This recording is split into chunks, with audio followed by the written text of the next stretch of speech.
Hello everyone, welcome back to Alliance IAS Academy's online platform regarding the current affairs of 2021.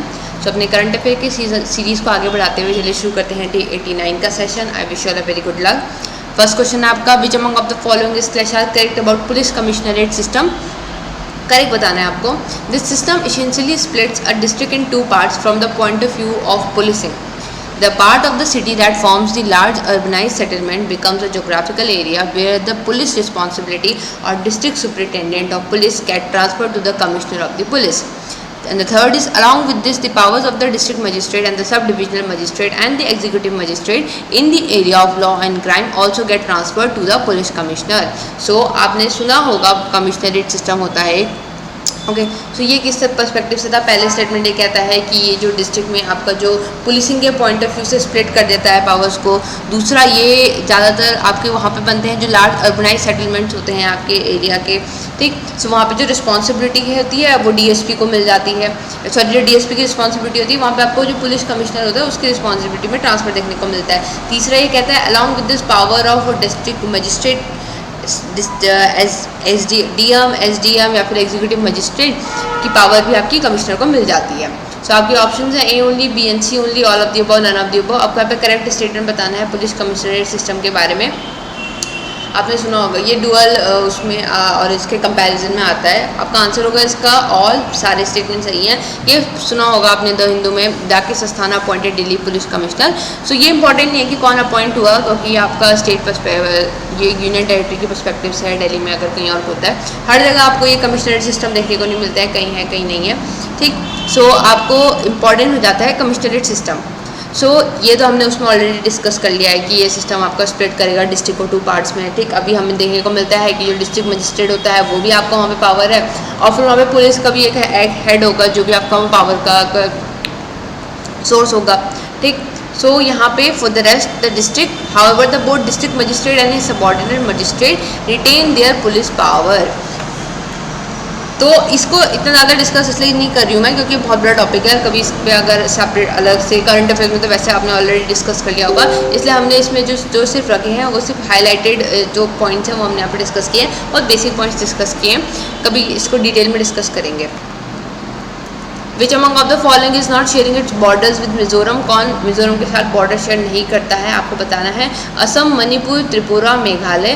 कौन इसमें से आपका जो बॉर्डर है वो शेयर नहीं करता है मिजोरम के साथ, और आपका आंसर होगा इसमें डी, मेघालय.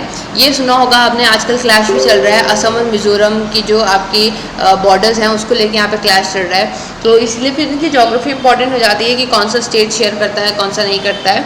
सो ये देख लेते हैं हम मैप में. तो यहाँ पे आपको दिख रहा होगा कि ये रहा आपका असम और ये रहा आपका मिजोरम. इन दोनों के बीच में क्लैश चल रहा है, तो ये दोनों तो ऑब्वियसली बॉर्डर शेयर करेंगे.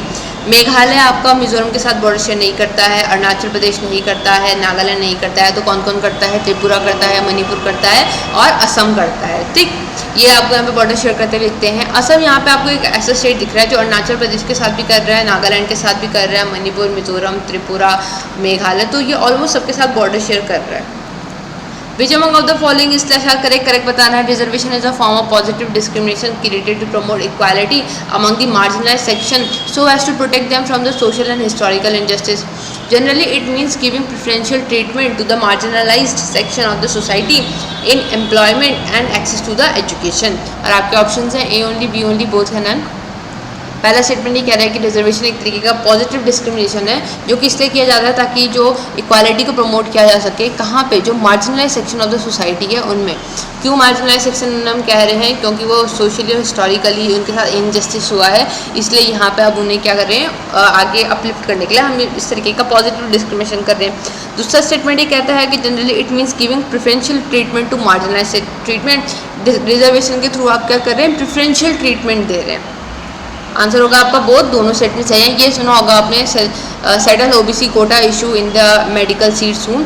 सो ये बात तो इसकी चल रही है कि जो आपकी मेडिकल सीट्स में ओबीसी कोटा से रिलेटेड चल रहा है. ठीक, सो इम्पॉर्टेंट ये हो जाता है कि जो कोटा है या फिर ये जो इस तरीके की चीज़ें होती हैं, रिजर्वेशन होता है, सो इनका जो बेसिक जो आपकी एक डेफिनेशन होती है ना वो हमें क्लियर होनी चाहिए. इसलिए इस जो टॉपिक से मैंने सिर्फ इसका बेसिस उठाया है कि रिजर्वेशन का मतलब क्या होता है. कई बार हमें यही बहुत जो बेसिक डेफिनेशन होती है इससे हमारा आंसर निकल जाता है कि रिजर्वेशन का मतलब क्या होता है। सो ये एक तरीके का पॉजिटिव डिस्क्रिमिनेशन होता है जो किस तरह किया जाता है ताकि मार्जिनलाइज सेक्शन, वो मार्जिनलाइज सेक्शन जिसके साथ हिस्टोरिकली इनजस्टिस हुआ है, सोशली इनजस्टिस हुआ है, ठीक है, तो वहाँ पे उनको प्रेफरेंशियल ट्रीटमेंट दिया जाता है। Originally develop to correct years of discrimination and give boost to the disadvantage section. In India people have historically discriminated on the basis of caste. तो यहाँ पे जो बेसिक आपको देखने को मिलता है वो कास्ट के बेस पे देखने को मिलता है, इसलिए हमें इस तरीके के रिजर्वेशन देखने मिलते हैं, SC reservation, ST reservation kind of things. ये देखिए, ये एक एग्जांपल है आपका, ये है आपका इक्वालिटी, ये है इक्विटी। इक्वालिटी कैसे, ये आपका एक प्लेटफॉर्म है, ठीक है, और यहाँ पे ये मैच हो रहा है, ठीक, और ये 3 हैं, इनको मैच देखना है। तो अगर हम क्या कर रहे हैं, हम इक्वालिटी के पर्सपेक्टिव से जा रहे हैं, तो जो लंबा है, लंबा यहाँ पे क्या डिनोट कर रहा है कि जो ऑलरेडी जो वेल ऑफ सेक्शन है सोसाइटी के, वो मैच को इजीली देख सकते हैं क्योंकि वो पहले से ही क्या है, उनकी ग्रोथ अच्छी हो रखी है। दूसरा जो होगा, ये क्या होगा, ये थोड़े कम वेल ऑफ होंगे but still they are able to see the, ये पूरे कंफर्ट लेवल के साथ देख रहे हैं, इनको हल्का सा स्ट्रगल करना पड़ रहा है मैच देखने के लिए। ये वो सेक्शन ऑफ द सोसाइटी है जिनका डेवलपमेंट नहीं हो पाया है किन्हीं रीजंस की वजह से, और ये मैच देखने में अनेबल है। लेकिन हमने क्या किया, क्योंकि हम इक्वालिटी के पर्सपेक्टिव से जा रहे थे तो हमने सबको एक जैसा प्लेटफॉर्म प्रोवाइड किया, बट इससे सबका आपको वेलफेयर होता हुआ नहीं दिख रहा है, बराबर वेलफेयर नहीं दिख रहा है। तो क्या पर्सपेक्टिव है, यहाँ पे इक्विटी लेके आए। इक्विटी में क्या होगा, अब क्योंकि इनको तो प्लेटफॉर्म की ज़रूरत है नहीं, तो इनको अपलिफ्ट करने के लिए हम यहाँ पे कोई प्लेटफॉर्म प्रोवाइड नहीं कर रहे हैं। दूसरा, इनको हल्का सा आपको प्लेटफॉर्म की ज़रूरत है, ठीक है, क्योंकि ये ताकि ईजी उसमें देख सकें, या फिर इनको जितना उतना मिल रहा है। यहाँ पे ये जो सबसे नीचे वाले थे, जो सबसे छोटे वाले थे, जो मैच नहीं देख पा रहे थे, ठीक, तो इनको क्या कर रहे हैं, इनको जितना अपलिफ्टमेंट हो सकता है उतना प्रोवाइड करें ताकि ये इनका वेलफेयर भी हो सके, ठीक। Which among of the following is correct about PM Cares Fund? आपको करेक्ट बताना है। The fund is a public charitable trust with finance minister as its chairman. The fund enables micro donations as a result of which a large number of people will be able to contribute with the smallest of the denominations. आपको बताना है correct, A only, B only, both है ना। PM Cares Fund के बारे में, पहला ये पब्लिक चैरिटेबल ट्रस्ट है, फाइनेंस मिनिस्टर इसका चेयरमैन है। दूसरा, यहाँ पे माइक्रो डोनेशंस भी अलाउ किए गए हैं ताकि कोई छोटे से छोटा अमाउंट भी अगर डोनेट करना चाहे तो वो कर सकता है। आपका आंसर होगा इसमें डी ओनली, सिर्फ दूसरा स्टेटमेंट सही है, पहला गलत है। तो ये देखा होगा आपने, supreme court mulls PM cares fund for orphans. So हमारे लिए PM केयर फंड इंपॉर्टेंट हो जाता है। पहला गलत इसलिए है क्योंकि यहाँ पे प्राइम मिनिस्टर आपका चेयरमैन होता है, ना कि फाइनेंस मिनिस्टर, और ऑब्वियसली इसके नाम से हम इसको डिकोड कर सकते हैं, ठीक। PM केयर्स फंड जो होगा, इसमें जो आपका हेड होगा वो सॉरी जो चेयरमैन होंगे वो आपके प्राइम मिनिस्टर होंगे, लेकिन इसमें और मिनिस्टर भी हैं, फॉर एग्जांपल डिफेंस मिनिस्टर भी हैं, होम मिनिस्टर भी हैं, फाइनेंस मिनिस्टर भी हैं। दूसरा बिल्कुल ठीक था, माइक्रो डोनेशन अलाउ है। डिजास्टर मैनेजमेंट के टाइम पे इसको देखा गया था, एनकरेज किया गया था।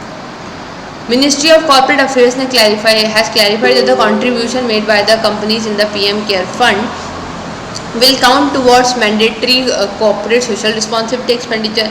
तो अगर मानो PM Care Fund में कोई आपकी कंपनी है, फोर से आपकी कंपनी F है, ठीक है, और ये आपका PM केयर फंड में आपका कंट्रीब्यूट कर रही है, तो इसके एक और रिस्पॉन्सिबिलिटी होगी इसकी CSR, कॉर्पोरेट सोशल रिस्पॉन्सिबिलिटी, ये इसे भी क्या करेगी, यहाँ पर कवर करेगी, ये इसका इसमें काउंट होगा। तो जो कंट्रीब्यूशन इसने यहाँ किया है वो इसका सोशल रिस्पॉन्सिबिलिटी में काउंट हो रहा है। इससे क्या होता है ना, बूस्टअप होता है, एक जो कॉन्फिडेंस होगा। सो मानो कंपनी अगर कंट्रीब्यूट करना चाह रही है और अगर इस तरीके का कंट्रीब्यूशन उसका CSR में काउंट नहीं कर रहा है, तो उसको डबल कंट्रीब्यूशन उसको यहाँ पे देखने को मिलेगा, और फिर वो अपने कैलकुलेशन लगाएंगे कि लाइक हमें यहाँ भी पैसे देने हैं, हमें वहाँ भी पैसे देने हैं, ठीक। और अगर उनको ये दिख रहा है कि अगर हम PM केयर फंड में एक बार ही पैसे दे रहे हैं तो हमारे CSR में काउंट हो रहा है, तो ये हमारे लिए ज़्यादा बेनिफिशियल है।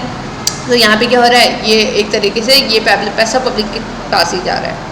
Under companies act 2013, companies with minimum net worth 500 crore और टर्नओवर होगा 1000 करोड़ या फिर नेट प्रॉफिट होगा 5 करोड़, उनको एटलीस्ट 2% अपने एवरेज प्रॉफिट का CSR एक्टिविटी में करना होता है। तो वही जो मैं बोल रही हूँ कि CSR होता है तो किस किस को देना होता है, सब कंपनीज को तो देना नहीं है। तो वो कंपनीज जिनका मिनिमम नेटवर्थ आपका 500 करोड़ है या फिर टर्नओवर उनका 1000 करोड़ है या फिर नेट प्रॉफिट उनका 5 करोड़ है, ठीक।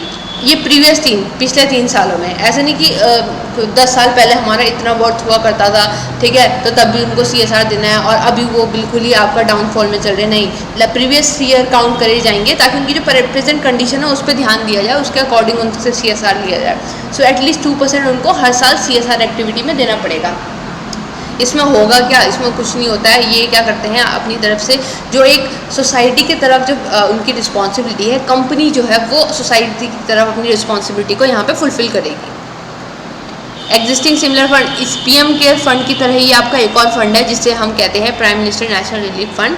ये आपका 1948 में बना था, सबसे पहले जवाहरलाल नेहरू के थ्रू, ठीक है। उन लोगों के लिए बना था जो कि पाकिस्तान से डिस्प्लेस किए गए थे, ठीक। और आज के टाइम में इसका यूज़ कहाँ कहाँ हो रहा है, फ्लड्स में हो रहा है, साइक्लोन में हो रहा है, अर्थक्वेक में हो रहा है, मेडिकल ट्रीटमेंट में भी इसका यूज़ किया जा रहा है लोगों को प्रोवाइड करवाने के लिए। ये पूरा पब्लिक कॉन्ट्रीब्यूशन के थ्रू बना है और इसको कोई बजटरी सपोर्ट नहीं मिला है, ये इंपॉर्टेंट हो जाता है। वॉलंटरी कॉन्ट्रीब्यूशन अलाउड है इंडिविजुअल के थ्रू, ऑर्गेनाइजेशन के थ्रू, ट्रस्ट, कंपनीज, इंस्टीट्यूशंस के थ्रू, ओके। बाकी disbursement are made with the approval of prime minister. Fund is recognised as a trust under income tax act. So ये जो आपका fund है ये एक ट्रस्ट के उसमें रिकॉग्नाइज किया गया है और इसको भी प्राइम मिनिस्टर मैनेज करते हैं और multiple delegates for national causes. Article 161 deals with, आपको बताना है आर्टिकल 161 किससे डील करता है। Parliamentary privilege, pardoning power of president, pardoning power of governor, none of the above, and your answer will be C, pardoning power of governor. So article 161 जो है वो pardoning power of governor से relate करता है। Governor आपका pardon, reprieve, respite, remission of punishment और suspension और remit and commute the sentence of any person convicted of any offence against any law relating to a matter which the executive power state extends. Which among of the following is slash are correct? आपको correct बताना है। Tribunal is a quasi judicial institution that is set up to deal with the problems such as resolving administrative और tax related disputes. It performs a number of functions like adjudicating disputes, determining rights between contesting party, making an administrative decision, reviewing an existing administrative decision and so forth. And your options are A only, B only, both and none. पहले कह रहे हैं कि tribunal आपकी quasi judicial institution है जो कि आपका क्या करती है, ये प्रॉब्लम्स को सॉल्व करेगी एडमिनिस्ट्रेटिव और टैक्स रिलेटेड डिस्प्यूट्स को। It performs number of functions like adjudicating dispute, ये कई अलग अलग फंक्शन परफॉर्म करती है, डिस्प्यूट को सॉल्व करना, ठीक है, पार्टीज़ के राइट्स को यहाँ पे डिफाइन करना है। और आपका आंसर होगा बोथ, दोनों स्टेटमेंट बिल्कुल ठीक है। सो ये तो आपको क्लियर हो गया होगा, ये तो बहुत बेसिक स्टेटमेंट से। अब आ जाते हैं जो ट्राइब्यूनल है ये क्या ओरिजिनल कॉन्स्टिट्यूशन में है। तो जब हम ओरिजिनल कॉन्स्टिट्यूशन की बात करते हैं तो ये ओरिजिनल कॉन्स्टिट्यूशन में नहीं था, 42nd अमेंडमेंट के थ्रू से इंट्रोड्यूस किया गया था स्वर्ण सिंह कमेटी की रिकमेंडेशन में। ओके, इंपॉर्टेंट हो जाता है किसमें किया था, पार्ट 14A में से इंट्रोड्यूस किया गया था। इसके अंदर दो आर्टिकल हैं, आर्टिकल 323A जहाँ पे A मतलब इससे लगा सकते हैं A फॉर एडमिनिस्ट्रेटिव ट्राइब्यूनल्स जो कि आपका एडमिनिस्ट्रेशन से रिलेटेड आपका यहाँ पे डिस्प्यूट को देखेगा, और 233B जहाँ पे आपका अदर सब्जेक्ट जैसे टैक्सेशन हो गया, industrial labour, foreign exchange, import export and all. अब आप यहाँ पे देखिए वापस अगर क्वेश्चन में आए तो पहला स्टेटमेंट में क्या था, एडमिनिस्ट्रेटिव डिस्प्यूट या फिर टैक्स रिलेटेड डिस्प्यूट। तो 323A में आपका एडमिनिस्ट्रेटिव हो गया और 323B में आपका टैक्स रिलेटेड हो गया। O smart scheme is related to, आपको बताना है स्कीम किससे रिलेट कर रही है, सॉइल कंजर्वेशन, ओशन कंजर्वेशन या फिर none of the above, sorry ozone conservation या फिर none of the above, and your answer is B. Basically ये आपकी एक स्कीम है जो 2018 में आपका आई थी, इसका फुल फॉर्म है ocean service modelling application resources and technology, ministry of earth sciences ने इसे इम्प्लीमेंट किया था।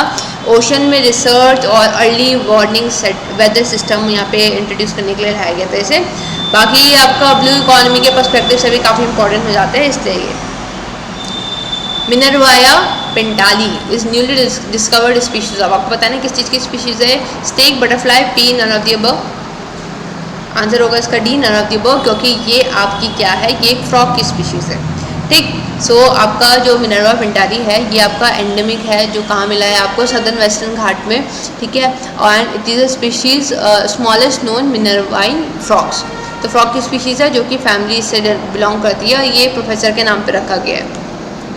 Exercise Talisman Sabre is between, किसके बीच में होने वाली एक्सरसाइज है, India USA, USA Pakistan, Australia USA, none of the above, and your answer is C, मतलब ऑस्ट्रेलियन यूएसए। सो क्योंकि 2023 में ऑस्ट्रेलिया चाहता है कि इंडिया भी इसे ज्वाइन करे, तो होती कहाँ से थी ये 2021 में ये आपका हुआ था। तो ये largest bilateral combined training activity है जो कि आपका Australian defence force and US military के बीच में होती है। और इसमें और कंट्रीज़ कौन कौन इन्वॉल्व है, कनाडा, जापान, न्यूजीलैंड आपका हो गया, साउथ कोरिया, यूके हो गए। लास्ट क्वेश्चन आज का, Paracel Island is found in, कहाँ मिलता है, कहाँ है Paracel Island, Pacific Ocean, Indian Ocean, Atlantic Ocean, none of the above, and answer is D none of the above, क्योंकि साउथ चाइना सी में मिलता है आपका पार्सल आइलैंड। आपने सुना होगा 2 से 3 आइलैंड है, वो अब काफ़ी डिस्प्यूटेड आइलैंड है ये, अलग अलग कंट्रीज़ अलग अलग अपना इस पर आपको कॉन्कर करने का सोच रही है, या फिर इस पर अपना हक बता रही है, अपनी टेरिटरी के अंदर बताती है इनको, इसलिए न्यूज़ का part. So with this let's conclude today's session. I hope आप लोगों ने अच्छे से परफॉर्म किया होगा। फाइनल स्कोर लिखना मत भूलिएगा, 10 में से कितने मार्क्स आए। थैंक यू सो मच, मिलते हैं नेक्स्ट सेशन में।